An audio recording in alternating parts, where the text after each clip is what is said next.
Hello, good morning for our live viewers. If you're watching the recording of this, good afternoon, morning, evening, whenever you are watching this. My name is Curtis Menke. I am the McHenry High School College and Career Counselor, and we are going to share some information with you regarding what our seniors can expect as far as next step actions, programming, some of the daily supports they have in this building here as well. And for our parent and guardian viewers, how we will give you information on how to best support their actions, support them in the moment, support them as they navigate these waters and whatnot. I'm going to allow, I have several colleagues with me today. I'll let them introduce themselves. Kristen? Hi, my name is Krista Mueller. I'm the Director of Admissions and Recruitment at McHenry County College, so I'll have a little bit of time later on in this presentation. Excellent. Thank you. Mrs. Flores? Hi, I'm Carla Flores. I'm one of the senior counselors. I work with students whose last names start with LF through Z. All right. Thank you. And Mr. Myers? Hi, I'm Mr. Myers. I am also a senior counselor, and I work with the alphabet last name A through LE. All right. So again, thank you to our live viewers. For those of you who are watching this live on YouTube in real time, you can interact with us live. That is the big pro to being able to watch this live stream with us in real time, is that you can actually ask us questions and engage with us simply by entering those questions into the comment section right there at YouTube, and we will respond. I will say, if it's a question we can give a quick answer to, we will do that in real time during the presentation. However, if it is a question that will take a little bit more time to explain, we will hold off on those until the end and make sure that we are thorough and complete in giving you the information that you're requesting. All right, I am going to turn things over to Mrs. Flores in a moment, and for the other three of us, I'm going to pull us off screen. So Mrs. Flores, what kind of supports do we have here in the building?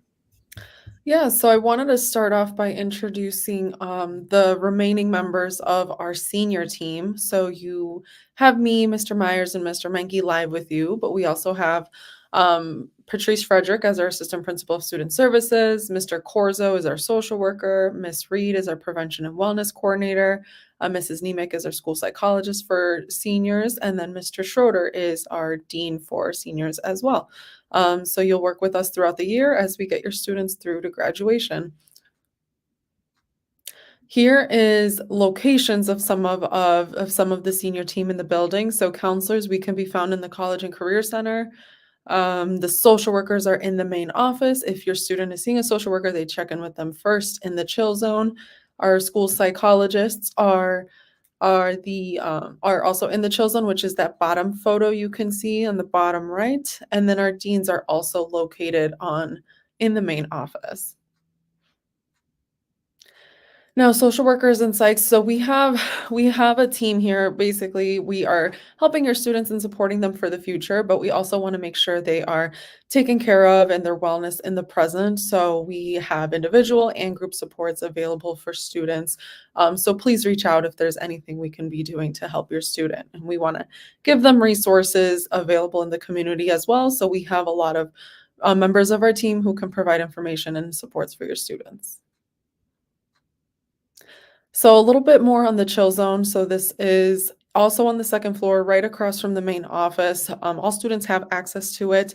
If our goal is to get them back in class when they can be in a productive setting, learning and working towards success in their classes. So the chill zone is a resource for that if they're ever in a space where they need supports. And we always have a counselor, psychologist, or social worker available on call for students who are in need of support before getting back to class.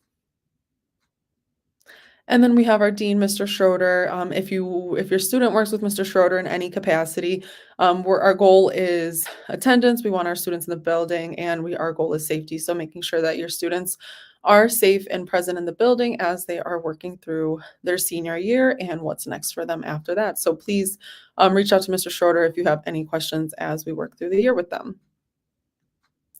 And then, yeah, Mr. Menke, I'm going to go ahead and pass it back over to you. All right. Thank you, Mrs. Flores.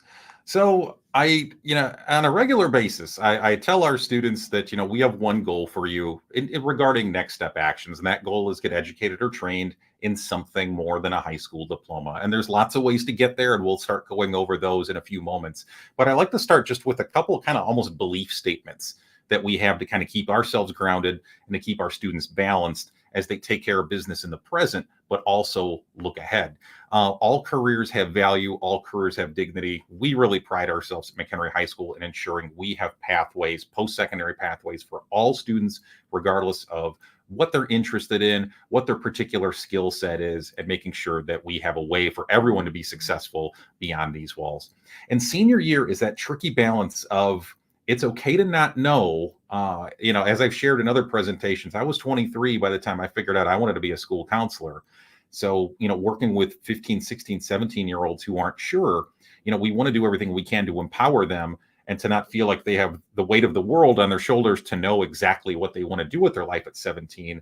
However, senior year is that tricky time where we have to kind of balance uncertainty with action and taking action to create certain opportunities that could be there, at the time of this recording, about 12 or so months from now in fall of 2025. So again, it's that very tricky balance that we do our best to strike with students, as well as supporting our parents and families as well.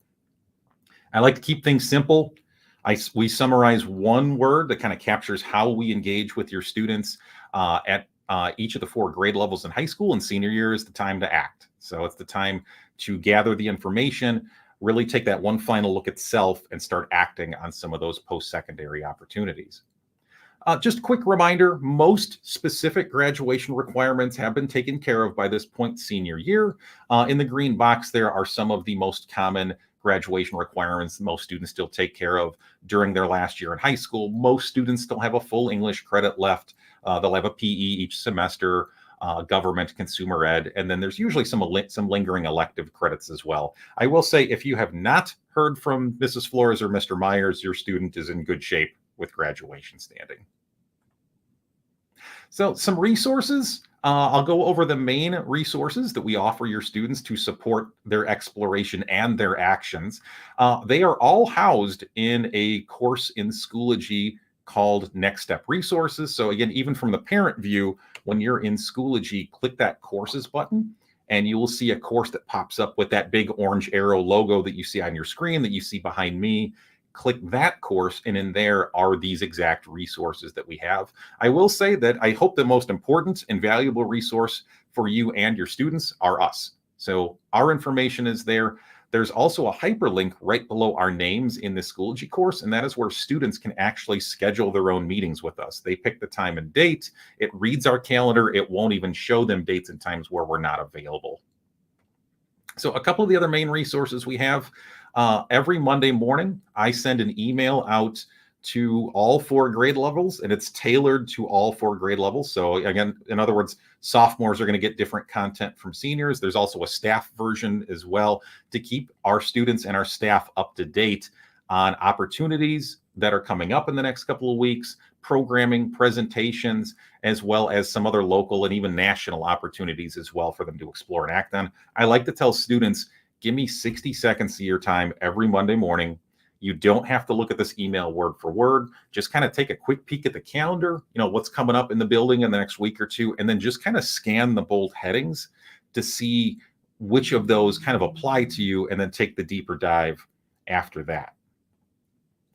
School Links is our main exploration tool. What kind of careers and colleges are out there? However, senior year, it transforms from an exploration tool to an action tool as well. I know Mr. Myers will get into this a little bit later on, but in School Links, not only do we look around for colleges and careers, but seniors, that's where they put in transcript requests. After they talk with teachers, that is where they will request letters of recommendation to be uploaded from staff members. And there's also a handy scholarship search there as well. We also have our college and career guide. This is our how-to guide. So it's built in a slideshow format. However, it works like a website. Basically, you can see all the different categories we have here. You click on the ones that you need help with in that moment. So I put a big blue box around the one that says four-year college applying, because that section is there. A lot of our seniors are using that one right now to support those. How do I fill out an application? What do these words mean that I'm seeing that I've never seen before in my life? What do I click in School Links to submit that transcript request? So it's all there. And again, one section in particular that tends to stick out to parents and guardians is the financial aid and scholarship section as well. Again, we still have different outside resources that come into our building. College representatives, military recruiters, upcoming presentations. We encourage students to take advantage of those. And speaking of some of those opportunities, here's a handful that will apply to many seniors. We will talk about financial aid and scholarships today. However, that topic is kind of its own entity and is arguably the biggest stress point for most families. So we're going to have separate programming for that where we can really take the deep dive and take our time with those topics. We invite you the evening of September 18th. If you can make it in the building, that's a Wednesday night, 6 o'clock in the Warrior Room. If not, just like this presentation, we will offer a live stream the next morning, and it will remain recorded at that YouTube link as well. If you've got students who are looking at workforce training, industry-based careers, we've got our annual MTI Expo. MCC hosts an amazing four-year college fair in early October for students who are looking at four-year schools, maybe looking to add a couple more options to that application list. And then we have a couple military opportunities coming up in November as well, including an ASVAB session right here within our walls. Just a reminder, if your students are looking to participate in Division I or II college athletics, there's different rules and eligibility that those students have to follow. Please make sure they touch base with their counselor and or myself to make sure that we're checking all the boxes for those students. This slide right here, kind of transitioning into some of those more specific pathways that our students can take beyond these walls. I'm going to talk about a couple of them. When I say before that we want our students to get trained or educated in something beyond these walls, these four very broad categories kind of represent what or where or the type of next steps that we have. We have students that go into military, workforce training, which I define as career paths that do not need 4 years of college. And then the two at the bottom, which are very similar. And those are the two outcomes that end in a 4-year bachelor's degree. You're just starting in a different place. Speaking of the military, for those that are looking at this pathway, we encourage those students to connect with recruiters. I know our Army recruiter at the time of this recording has scheduled a session in early September, and the other recruiters will be doing so as well. Again, we will offer that ASVAB session here in early November. We always encourage students, if you're considering, military options, include your family just because of the extra commitments involved in this particular pathway. A couple of slides on workforce training. Again, 20 to 25% of McHenry students every year look at options that do not involve bachelor's degrees or do not involve the military. We want to make sure we have opportunities for them. McHenry County is littered with workforce training opportunities, labor unions, different manufacturing opportunities, other partnerships we have. The McHenry County Workforce Network is a hidden gem in McHenry County. I would argue, though, that most of our students who engage in workforce training pathways, again, outcomes that do not need 4 years of college or a bachelor's degree, look at what MCC offers. I'm stealing a little bit of Kristen's thunder. She's going to go into more detail on MCC's opportunities later, but I like to put this slide in front of our students and parents just to remind people, these are things that you can do at MCC in 2 years or less. Save money, again, enter the workforce faster with post-secondary credentials, again, with something more than that high school diploma. If MCC doesn't have it, on the screen are examples of other 2 years or less programs that are pathways, I should say, that students can do that we can partner with other community colleges. But as long as we encourage you, if you see something on the screen that sticks out to you, work with us to make sure you pay the cheaper in-district rate, because I wouldn't want anybody to go straight to Harper, straight to Elgin Community College and end up paying 3 times more when we can work with MCC to make sure your students are not paying anything more than they need to. All right, I'm going to pull Mr. Myers on the screen here, and he is going to share some insights about the 4-year college process. All right, Mr. Myers. Thank you. Hi, everybody. So one of the aspects of a 4-year college when we talk to students is what we call the fit factors, and you can see some of them present here. We want to make sure, and you want to make sure, that when your child is going off to college, that it's a good fit for them. We want to make sure that they feel comfortable they're at. For some people, it might be enrollment size. They want to go to a big school. They want the football, the tailgating, the basketball, and the large school experience. Some need a more intimate and smaller setting, so they're looking there. Some, for athletic purposes, might drive where they want to go. We do have some people that want to get into the ROTC programs. There are certain colleges that have that. So these are just some of the factors. And if your student needs help with searching out schools that fit their requirements for fit factor, they can see Mr. Menke, Ms. Flores, or myself, and we can definitely help them with that. Thank you. Next slide. One question is, how many schools should I apply to? We usually recommend about 4 to 8, and there should be 2 that they're targeting, 2 that they definitely want to go to, 2 they may have had on their list for a long time. But then there are the likely schools, the ones that they're likely to get into or maybe are for sure to get into. And then we also really like to plug the Illinois public four-year universities. There are plenty of financial advantages to that. There are advantages when it comes to scoring on the advanced placement tests and things such as that are advantages as well. And MCC is great with working with all of those schools if your student's going to start at MCC and then transfer. For many schools, there are some free tuition programs, which we'll get into another slide. There's grants available, a MAP grant, which I know Ms. Flores will cover later on. As far as college credit from public schools, if your student takes an AP exam and scores a 3 or higher, all Illinois state schools must accept those for college credit. And then dual credit courses, which we offer a lot of through our partner MCC. If you have students taking dual credit classes, those will transfer most likely to all Illinois schools and schools outside the state of Illinois. You can also your child can achieve college credit before even attending if they have the seal of biliteracy, which is where they're demonstrating that they are proficient in 2 or more languages. These are some of the schools that I mentioned earlier. There was the opportunity to possibly go to school for free with the assistant programs. These are the state university schools listed here that do have their programs in the blue there. There are requirements to receive those, and typically it's based on financial need.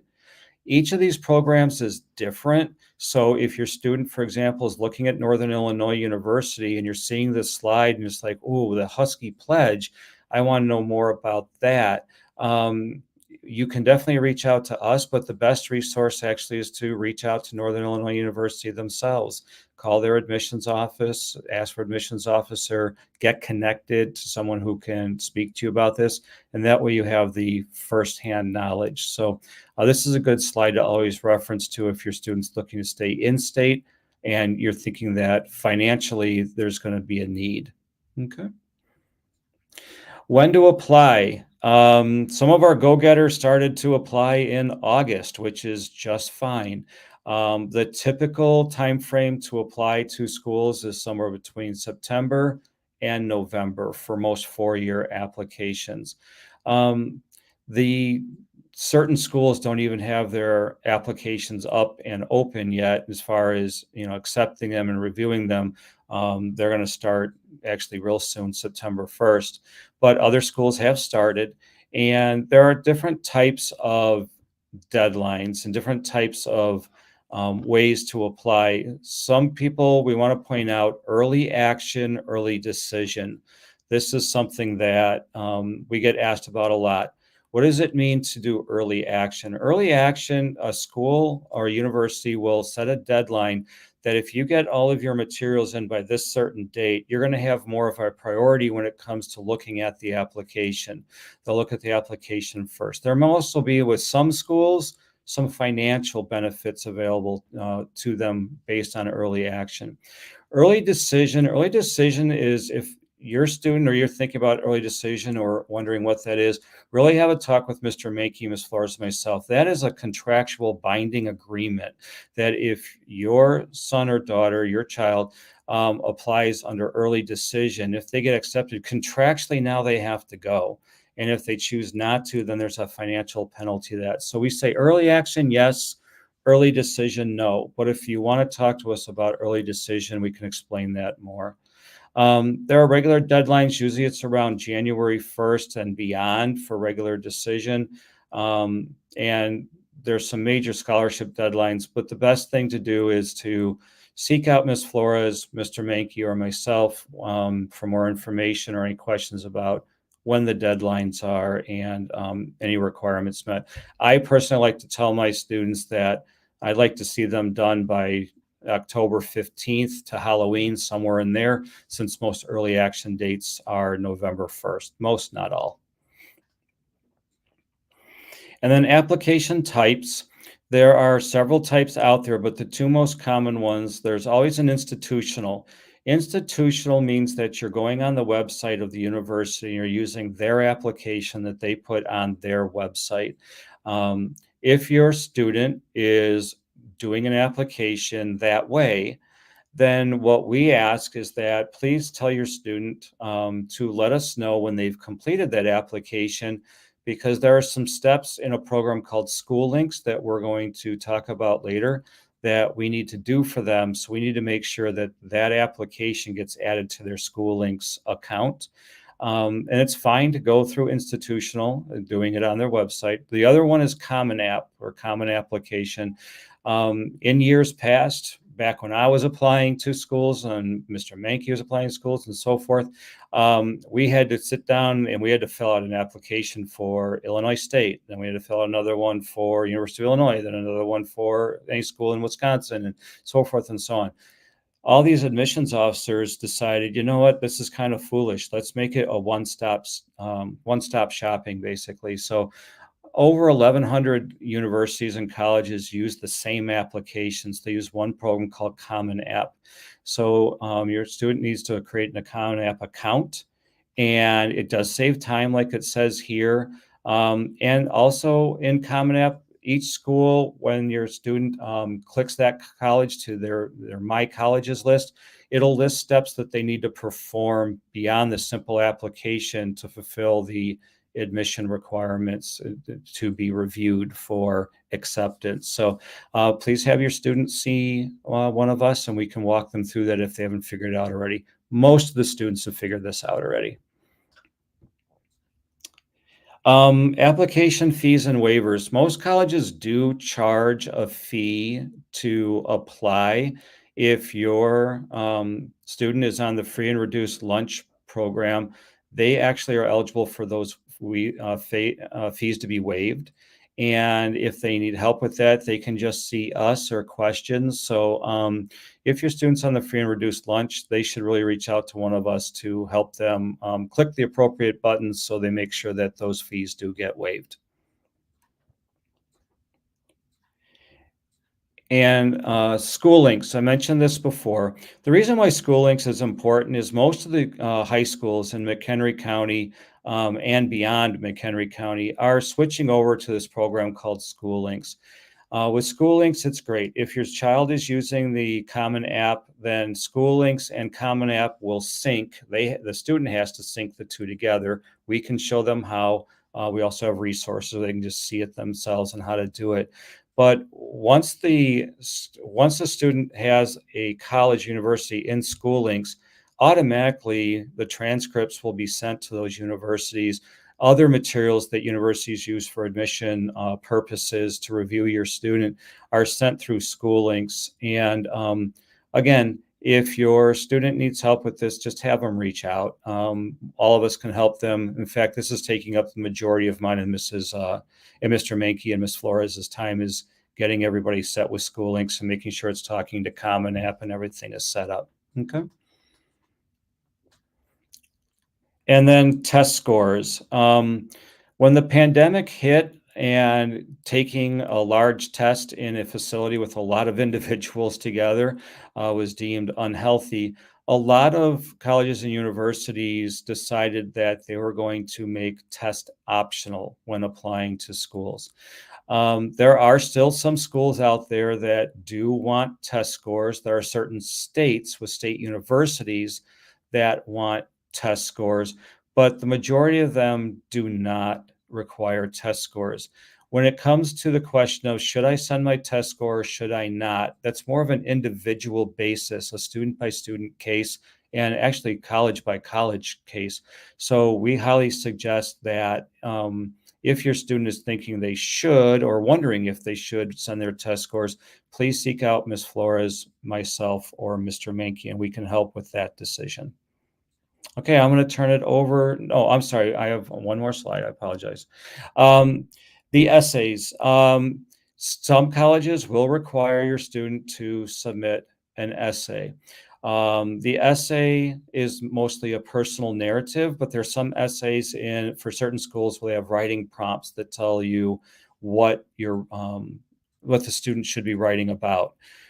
Suggestion for that is you want to be authentic, the word that's highlighted there. You want to tell the story about yourself. When I'm working with students, I try to tell them this is the story behind the transcript. This is what an admissions officer, a college university can't tell by just looking at your grades. If your student struggled at one point, or the grades are not up to par with their admission requirements, it doesn't mean they shouldn't apply there. What they should do is write that college essay. And I'll just give you a for instance, because I like giving examples to students who are aware. I have a student who I was working with the other day with his essay. And the reason he's writing the essay is because he had a home situation where there wasn't some support his second semester freshman year. He was involved heavily in our athletic program, in a sport, which was consuming a lot of his time.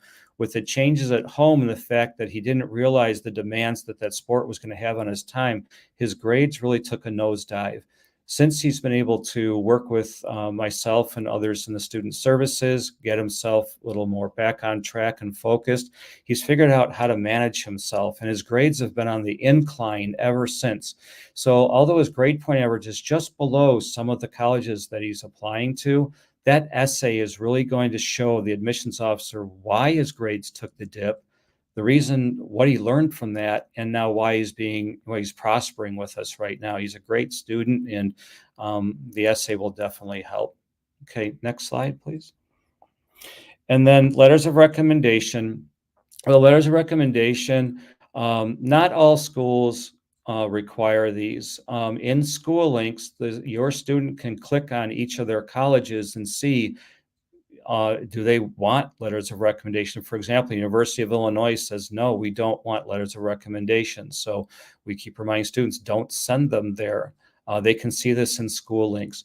If a college says optional, they'll say 1, 2, or 3 optional. And if your student feels that a letter from a teacher would help their admissions, then they can do up to 1, 2, or 3, depending on what the college states. And again, this is all shown in school links. There's also a link in school links where the student can click on it, and every teacher in District 156 is there, and the student can click that teacher's name, and automatically a link gets sent to that teacher from that college where they can upload their letter of recommendation and go straight to that college university. Please, we tell students, give your teachers at least 2 weeks. We are human, we are busy, we have lives, but give a 2-week window of a heads up.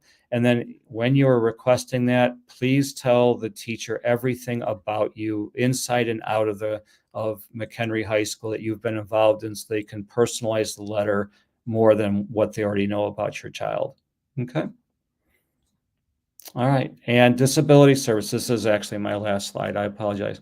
Public schools that receive financial funding, they are obligated to offer disability services. So if your student has a 504 or an IEP, what the responsibility of the student is the student is to take his or her, for example, 504, take that to the school's Office of Disabilities. You can see McHenry County Colleges is up here, right here with their information. And then the student takes that to the office, then they help set up all the accommodations needed for your student to be successful at the college university that your student is attending. So again, very important that we don't do that. That is not what we do, because that is on the child's responsibility as a college student to bring their material to the Office of Disabilities. If they have any questions, they could reach out to any three of us. And so that's it. I hope you all have a great day, and I'm turning it over to, I believe, Ms. Flores again. Thank you, Mr. Myers. So we want to switch gears a little bit now and talk a bit about what financial aid is, and then segue into how to apply for it. So here on the screen, you can see that we break down 3 different types of financial aid. The first type listed is grants. Grants, similar to scholarships, are free money that the student does not owe or have to pay back. So grants are a gift to students to help them afford the cost of college and decrease that initial cost they see when they look at the website. Grants tend to be need-based, so based on financial need. So we'll talk about the application students complete to determine their eligibility for any grant money, whether that's from the government or from an institution itself. The second type of financial aid we have listed are loans. So students, if they take out any loans for college, this would be money that they borrow and then pay back after they graduate or leave the school. Loans, typically senior students are not as well versed in loans or have experience taking loans out. So we, between counselors, parents, everyone supporting them through this process, explain what interest rates mean, what grace periods are, and just the ins and outs of loans, so that they make informed decisions about what type of financial aid they're using to help pay for the cost of school. And then the third type of financial aid we have listed is work study. This is the one I think students ask most questions as far like, what is it? I haven't heard of this before. So work study is a form of financial aid where students that are offered it from a school, say a student is offered $3,000 in work study. They are not necessarily just given that money. What students do is find a work study job on campus, the same way they would apply for any other job. And the money that they were offered through work study, they earn working. Like if it's a job that pays $15 an hour, they add up until they hit those $3,000 that they were offered in work study. If a student chooses to end up not completing a work study job or doesn't find one, then say it was that same $3,000 example I gave, then they could utilize different forms of financial aid or pay out of pocket that amount that was awarded to them. And again, like mentioned earlier by Mr. Menke, we will have our September 18th evening and then September 19th morning live stream and recording where we can talk more in depth about these different types of financial aid. So now I kind of want to just talk about the FAFSA. So you see that listed there on the bottom. So the 3 different types of financial aid I just broke down. The FAFSA is the application that students complete to apply for all of these forms of financial aid. The FAFSA stands for the Free Application for Federal Student Aid. This year, typically we see October, but this year we've been informed that the FAFSA will open on December 1st. So as early as December 1st is when students are able to complete the FAFSA. This is something they are completing for the first time this December of their senior year. They continue to complete the FAFSA. So the FAFSA is an application you complete for each school year that you're going to be in college. So this December 1st, they are completing the FAFSA for the 2025-2026 school year. Now, again, the FAFSA is a super important part to this process because it's how students access any financial aid they're eligible for through the government as well as institutions, and possibly any scholarships that request a FAFSA on file as part of their application requirements. I think a frequent question that we get from families, like if you have any hesitation about or think like, hey, I don't think I'm going to be eligible for any of the financial need-based programs that the government offers, we still encourage all students and families to complete the FAFSA because a lot of times institutional aid, so money directly from the college, is also the FAFSA is also a requirement for accessing not need-based aid as well through the school. It's also an Illinois graduation requirement, so it's something that we are going to support students through. We offer FAFSA workshops to help them complete it. Every Thursday, we have We have available time for students to complete it. So we definitely want to make the process as seamless as possible for students and help them along the way. And we can move on to the next slide over here. So this slide basically breaks down the information you would want to have on hand prior to completing the FAFSA. So for students, their social security number, if the parents have a social security number, have that as well. For parents that don't have a social security number, that is okay. They would just enter all zeros when it prompts them for that on the FAFSA. Then I'll skip down to where it says 2023 federal tax info. So W-2s, 1040s. It'll be from the 2023 year. So most families have already completed those 2023 taxes by the time we get to December 1st. So although we're kind of in a waiting game as far as completing it, if it makes you feel comfortable to be prepared and do take action on what you can right now, just make sure you have access to all your financial information, the 2023 info, as well as up-to-date information on checkings account, savings account, and any investments you have. At the bottom there, I'll talk briefly a little bit about the FSA ID.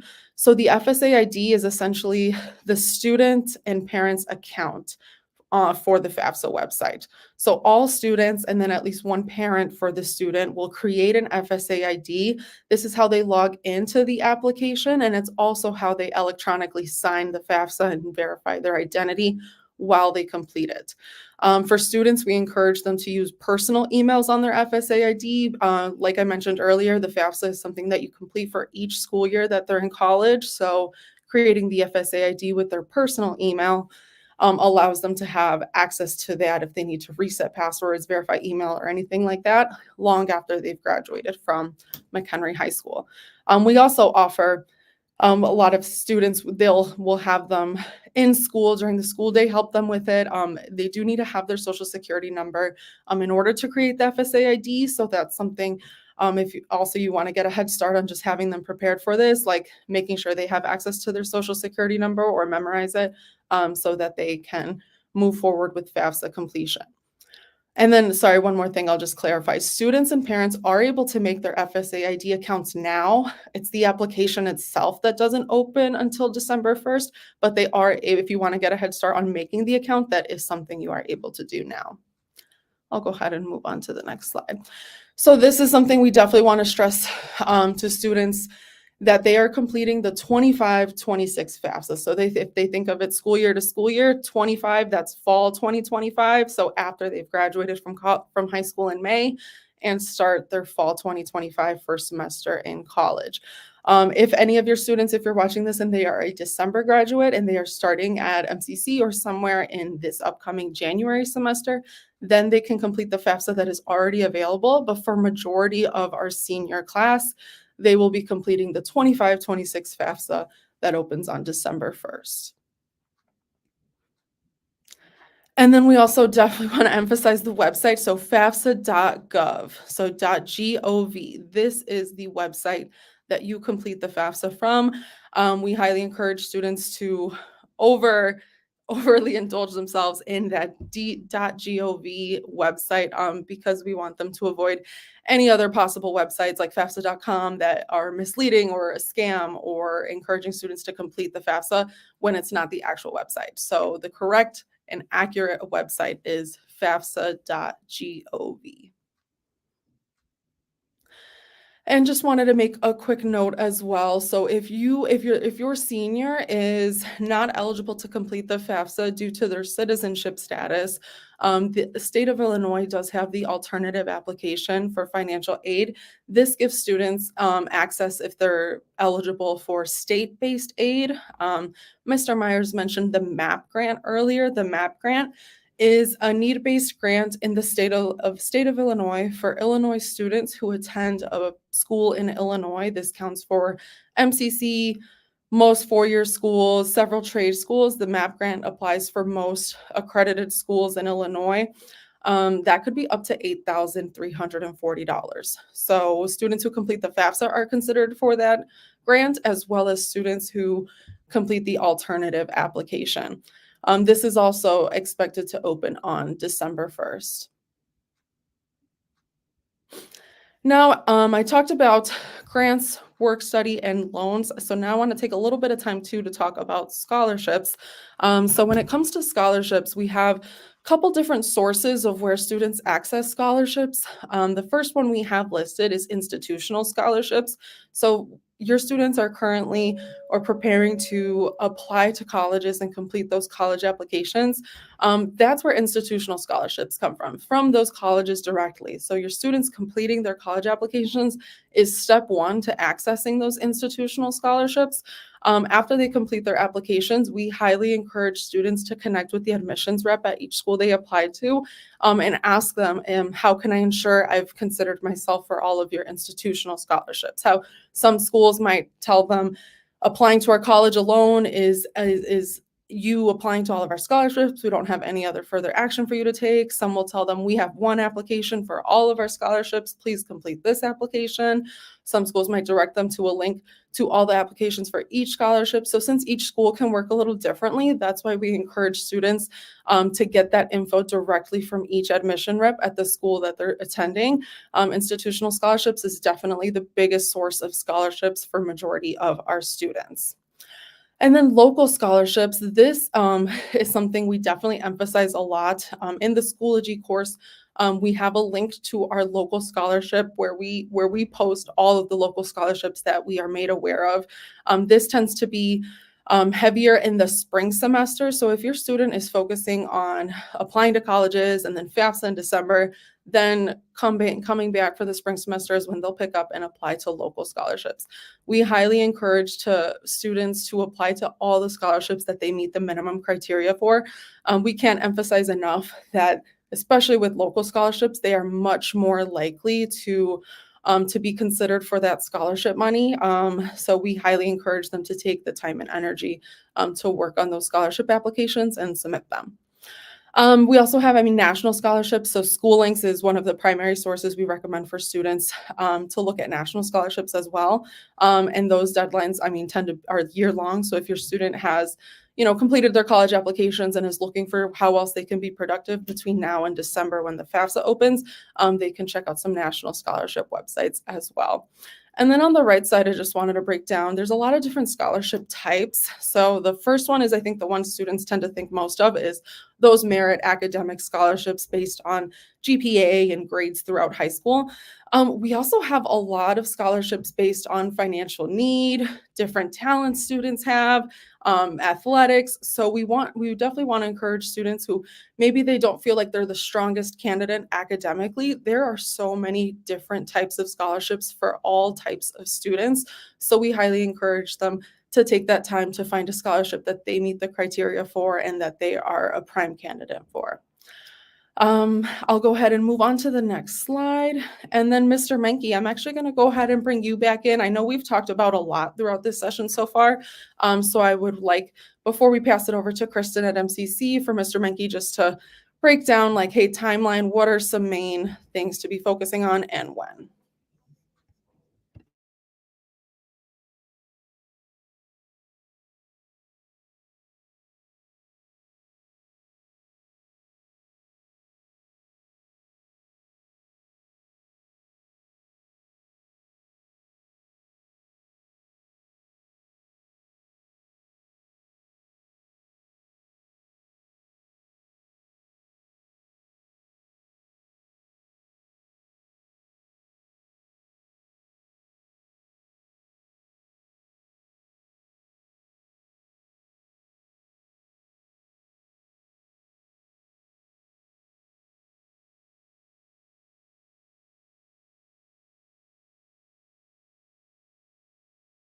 So now that you can hear me, I'm going to just reiterate a couple of things there. So again, we have a general time frame by each semester here. For our students who are applying to four-year colleges, the time frame is going to be, you can start acting on those applications now. We like to see students complete those by November-ish. There are places that will take applications through the spring, but again, to take advantage of those early action windows, as well as the institutional scholarships that Mrs. Flores mentioned, we encourage students to act within the next 2 to 3 months or so. Again, the FAFSA will open for everyone in December. We strongly encourage our families just knock that out once it opens in December. For our students that are considering starting at MCC, for whether it be for transfer programming or for that shorter term workforce training programming, MCC's application for the fall 25 semester, which is when most of our students will start, is actually set to open this Tuesday. The time frame for MCC isn't quite as urgent as it is for students looking to start at four-year colleges or considering four-year colleges. However, we encourage you just knock it out.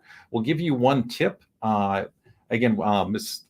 Myers mentioned fee waivers before for applications. MCC does charge a $15 application fee. However, there is a promo code box on their application payment screen, and if you enter the word McHenry, it'll waive the $15 fee. In the springtime, as Mrs. Flores mentioned, we'll kind of pivot towards local scholarships. That's when most of them come out. And then most students make their final decision around March or April or so. So that's kind of the general time frame that we're looking at for the majority of students. Speaking of MCC, I'm going to bring my colleague Kristen on screen here from MCC. Hello, Kristen. Hi, thank you. So I'm just going to go over some really broad variety of resources and opportunities that students from your high school and from the area can utilize when you are considering MCC for a variety of reasons. So my name is Kristen Mueller. I am the Director of Admissions and Recruitment at McHenry County College. All right. So again, I'm just going to go over a broad view of transfer programs, direct-to-career programs, and some other opportunities, as well as, what can you do? Maybe dual credit or other ways to kind of chip away at progress toward your particular student's needs. You can go on to the next slide. So MCC is located in Crystal Lake. We're pretty close to Woodstock. We have 7 buildings. You can see an overview here, as well as one building that's located in Woodstock that's opened just recently. So we'll talk about those soon. So this is an open enrollment school, meaning that everybody who applies to the college does get accepted automatically. You'd be accepted the next business day. So as Mr. Menke mentioned, that our application is going to be open in early September. So if you're watching this live, it'll be on Tuesday. So go ahead and apply to the college at any point in time. You'll be accepted, and then I'll talk you through those next steps in a little bit. But what's good to know is that if you go to McHenry High School, then you are considered in district with McHenry County College. So you get that lowest price available, which is $120 per credit hour. We're pretty close to home. You get to save money because you don't need to, buy extra housing and things like that on top of, your tuition payments. We have so many different support systems at this school. We're here to support our students reach the goals that they're intending to get into, as well as a variety of financial aid and scholarship opportunities. Go on to the next slide, please. So as a reminder, I'm not going to list all of these right now, but we are a traditional college where we have clubs and organizations, athletics, a fitness center, internships and apprenticeships, access and disability services, all sorts of student employment opportunities. So you're going to be getting a traditional college experience basically in your backyard. And but I'm going to focus more on what are those programs, what are the different types of options that your students could consider. Go on to the next slide. So we have people coming in for a lot of different reasons. Some people just taking a class over the summer in between their years at another school, or maybe somebody going for a full transferable associate's degree, that 2-year degree, then continue on their junior and senior year at another college, or maybe they're going into a direct-to-career program or associate's applied science degrees, as well as certificates, which are shorter programs that are focused in that particular area of study. So those would be maybe just 1 semester long or maybe just 1 year long, and then you can go straight into that career field, or you can build it up toward an associate's degree if that's what you choose to do. So we have people coming in with all different goals, and we want to serve them where they're at and to help them get the resources that they need. So this link that I have here, mchenry.edu/path, will direct you to all of our programs and majors of study organized by industry, by your long-term career goal. So that's a great resource to use if you want to kind of learn more about a variety of things. I don't have the time to talk about all the specifics today, but we offer such a wide variety of things. That's a little bit of everything for everybody. All right, next slide. So I want to focus on transfer programs. So students who are planning to take classes at MCC and then transfer on to another college or university, we have basically three different transfer programs: the Associates of Arts, Associates of Science, and Associates of Engineering Science. And these are going to be aligned to what that end goal major is, or if the student is undecided, usually we kind of urge them toward the Associates in Arts or Science, depending on kind of where they're leaning.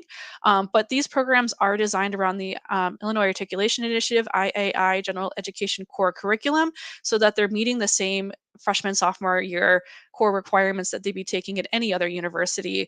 And because they're IAI aligned, they actually meet the exact same curriculum as you'd be taking at other colleges too. So they're designed to transfer. We also have partnerships with outside of the state of Illinois. Our transfer webpage, which is listed there in blue, mchenry.edu/transfer, has transfer guides by college as well as by major, all of our partnership for guaranteed admissions agreements. So this is a great resource for if you want to explore what that looks like.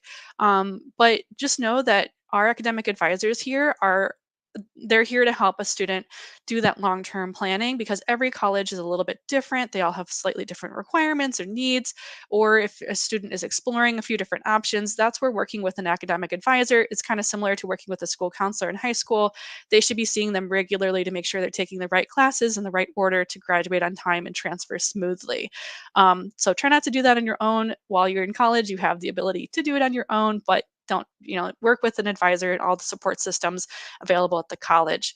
And you can also work with the admissions and recruitment office. My whole team is available to kind of talk through options and different, early on, kind of exploring your options before you get accepted into the college. But what's really also exciting is that we have just recently opened our university center at MCC. That's the one that's located in Woodstock, and that's going to be bringing our 4 different partner universities to McHenry County, to Woodstock, so that students wouldn't have to move away to go on to their bachelor's degree. They can actually earn it here. So if you go to the next slide, I have a little bit more detail on that one. So the University Center just opened its first cohort of classes just a couple of days ago. We have 125 students earning their bachelor's degree from these 4 universities in Woodstock. So these are getting a degree from these universities, but just in a building that MCC owns, or hosting them in their space in this location. So it's a 2+2 agreement, so they could do their first 2 years at MCC or any other college, and then transfer into their junior and senior year to get their bachelor's degree or master's degree of their choice. And we have a lot of different majors and areas of study, and I think this will continue to grow. So if you go onto our website, you can learn more about that breakdown of opportunities. And if you're considering this, reach out to that team early on so we can make sure that you are making plans to make a seamless, smooth transition. Next slide. Kind of shifting to our students who are planning to go straight into a career area. That's where our Associates of Applied Science degrees, those AAS degrees, we have over 35 of them. Those are designed to be basically 2 years of college and then go straight into the workforce. So for those who are maybe that's what their goal is, or a lot of these are aligned to continue on for a bachelor's degree if that's eventually what they do want to do, as well as over 95 certificate programs. Those are the smaller versions of these particular career areas. So this photo here is from our nursing area, as well as, a huge spectrum of, you saw a list of things that Mr. Menke put on the screen earlier, as well as come on our website and explore that. We also align these with apprenticeships, internships. We get people connected within our industries and our community in our larger area. So intention is to get students ready to, upon graduation, to start working and earning. Next slide. So what's really cool is that we are opening our brand new Center for Advanced Technology and Innovation next week. We're going to do our grand ribbon cutting. So all these programs you see listed here are going to be housed in this building. They've already started, so they're going to be moving their class finally into the building on Tuesday. And we're so excited because this is expanded programming, some new programs, like we've never had HVAC before, but now we do. We have way more welding and fabrication, reorganizing things. So then we have precision machining and more expanded automation robotics. So this is going to be a center for all of the learning that goes along with these types of industries and areas of study. We're also going to have a maker space for the community, and we're going to have a partnership with the Museum of Science and Industry to have an outpost here at MCC. Super exciting to bring this opportunity to our area. So very shortly, I hope that you guys come out to the college, explore all of our different buildings, including the new one, and see this for yourself. And just a little touch on a little bit more about paying for college. So I mentioned you guys would be in district. So that comes down to about $120 per credit hour for in district students. So regardless of what your major is, that's about $2,000 for a semester for a full-time student. So which out if 2 semesters per year, it comes out to about $4,000. If you're trying to do the math, that saves a lot of money compared to a lot of other schools, but our programs are financial aid eligible. So please remember to apply for the FAFSA at fafsa.gov. Studentaid.gov is the same website.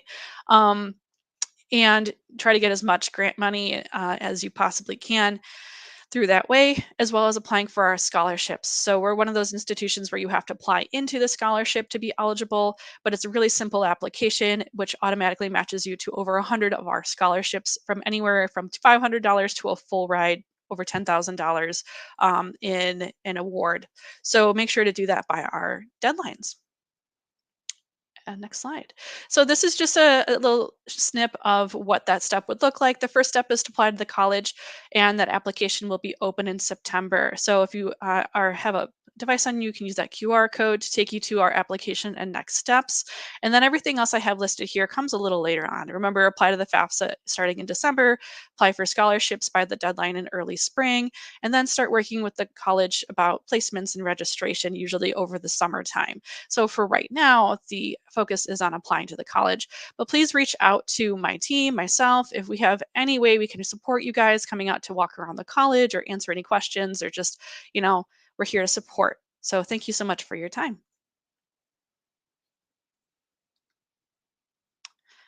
Kristen, thank you very much. I almost did it again with the mute button there. All right, I'm going to pull Mrs. Flores and Mr. Myers. I'll give Mr. Myers a moment here before we pull him back on screen. But I just want to remind our viewers that for our live viewers, the ones who are watching this live stream in real time, Mr. Myers, I'm going to pull you back on screen here.